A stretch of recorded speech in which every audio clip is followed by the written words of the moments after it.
Welcome to Gospel Tangents, the best source for Mormon history, science, and theology. I'm Rick Bennett.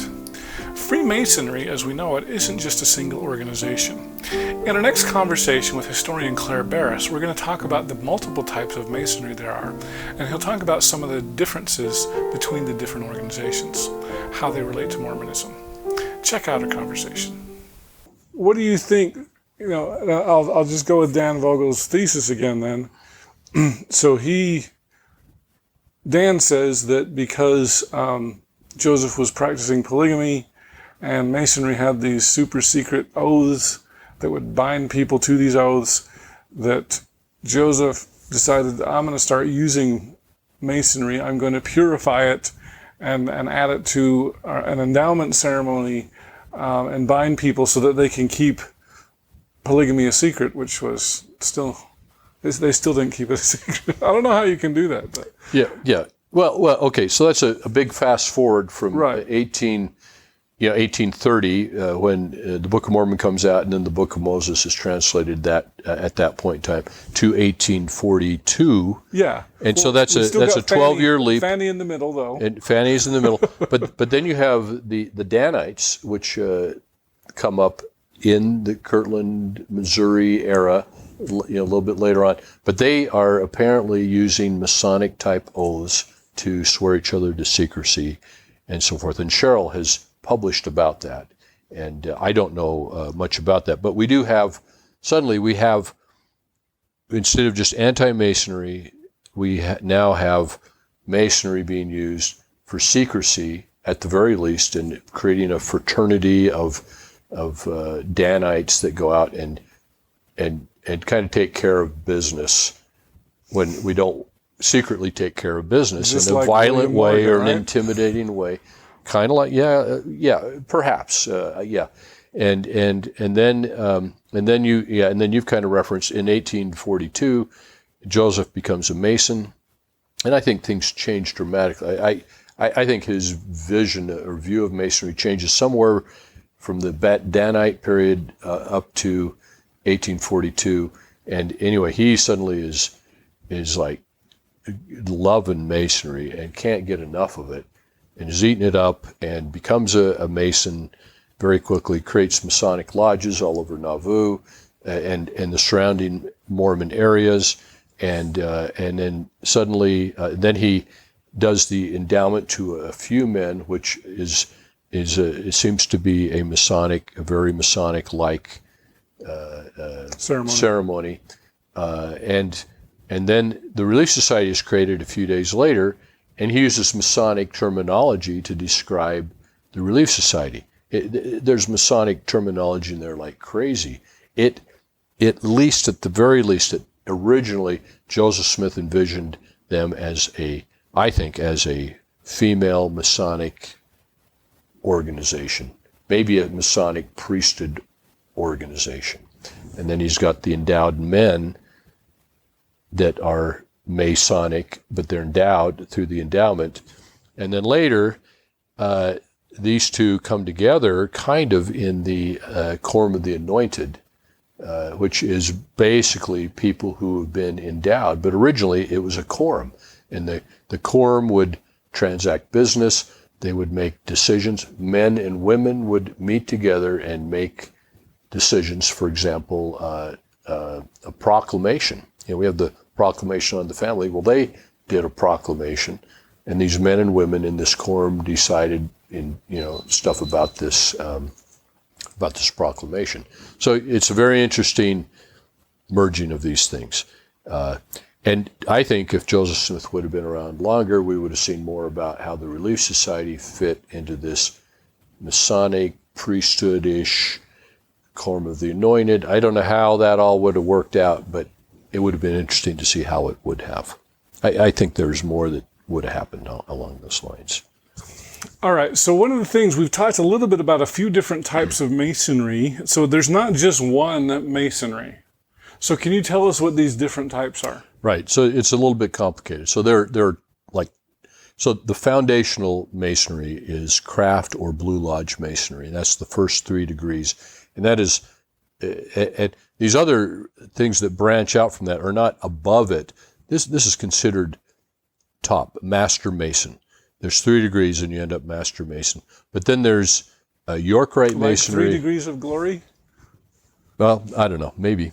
There's Yorkite and there's Scottish Rite Masonry. And in America, different different degrees would kind of get imported over from Europe, where Masonry was more established, and would kind of independently get started up here and there. And then as time went on, people would say, we better organize this group of degrees, and we better organize that group of degrees.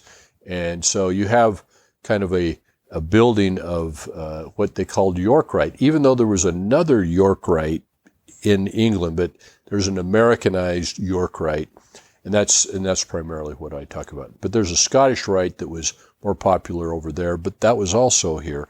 They all tell similar stories. They all talk about temple. Masonry is all about temple, either temple grounds or in the temple itself. It can be different temples, but it's all about temples. In the Yorkite, so you have the foundational 3 degrees, first 3 degrees of Craft or Blue Lodge Masonry, it's called. And then you have a set of degrees called Royal Arch Masonry, another set of degrees called Cryptic Rite Masonry, and another set of degrees called Knights Templar Masonry. So that's the Yorkite. And each of those sets of degrees have interesting things.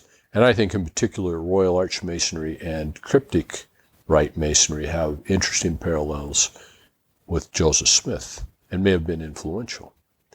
So, can I tell you about Cryptic Rite Masonry? So, Cryptic Rite Masonry comes from the word crypt. And so, the idea is, so the rituals and the myth of Cryptic Rite Masonry has to do with Enoch, the prophet Enoch, and Mount Moriah, which later is where Solomon's temple would be built, but at this time it's just a mount. And Enoch has a vision, a wonderful vision, and in that vision he is to build a temple, and he builds it inside Mount Moriah, an underground crypt. And so it's called Cryptic Masonry because it's in a crypt or it's underground. So he builds this cryptic temple or crypt temple or underground temple. And in that temple, he puts a triangular gold plate. And on the gold plate, remember earlier we talked about how God revealed the word, the name of God to Adam, and it got passed on. Enoch gets that word, the ineffable word. He writes it on this triangular plate, and he puts it in this underground temple.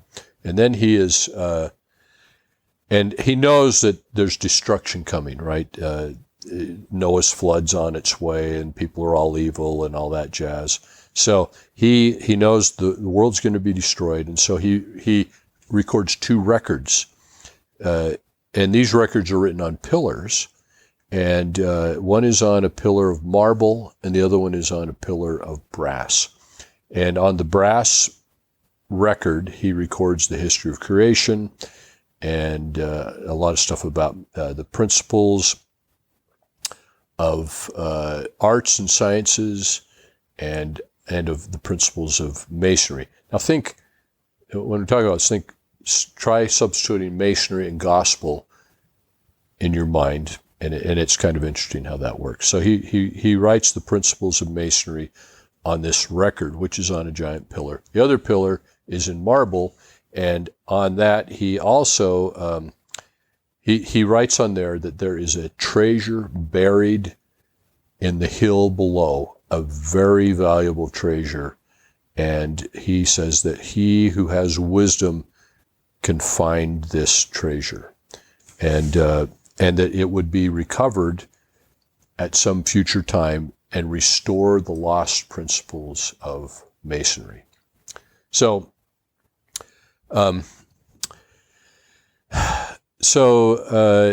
the pillar of marble gets wiped out in the flood, and then every the world gets basically destroyed, but this stuff is buried underneath. Now let's fast forward to Royal Arch Masonry, okay, which is really the story of Masonry in about 600 BC, about the time that the temple gets destroyed, and the ruins are, there's temple ruins, and then some people come going through the temple rubble, masons, and they find a stone lid, which is the lid that Enoch had created, which is the entrance to the cryptic temple. They open up that stone lid, and they descend down into there, and there they find the Ark of the Covenant, which is and there's actually 9 chambers in this underground temple. And the Ark of the Covenant, so there's a missing piece of the story. We don't know how the Ark got in there, but it does. And this ought to sound familiar to Indiana Jones fans. I was just going to say, yeah. Yeah. They take the Ark out, and they bring it to the Grand Council. We talked about the Grand Council, and the Grand Council, the high priest of the Grand Council, is wearing a breastplate of cut glass, and in the Ark he gets a translating key. It's called. And with that, and there's also a lost book of Scripture that's in the Ark, the Book of the Law, which interestingly Joseph later names his journal the Book of the Law of the Lord. Names it the same thing. And yeah. The Strangites have a book of Scripture called the Book of the Law of the Lord. Okay, yeah. Did you know that? So we have, no, I'd heard that, and I'd forgotten that. But it's using the same theme. And this is from the Old Testament. So and I'm trying to know if there's maybe this probably shouldn't ask you this, but I'm wondering if there's a connection with the Book of the Law of the Lord and the Strangites. I'm guessing that Joseph, if I had or is Strang just borrowing from Joseph to pull that out? You got a lot of borrowings going on, right? So you got the Old Testament stuff.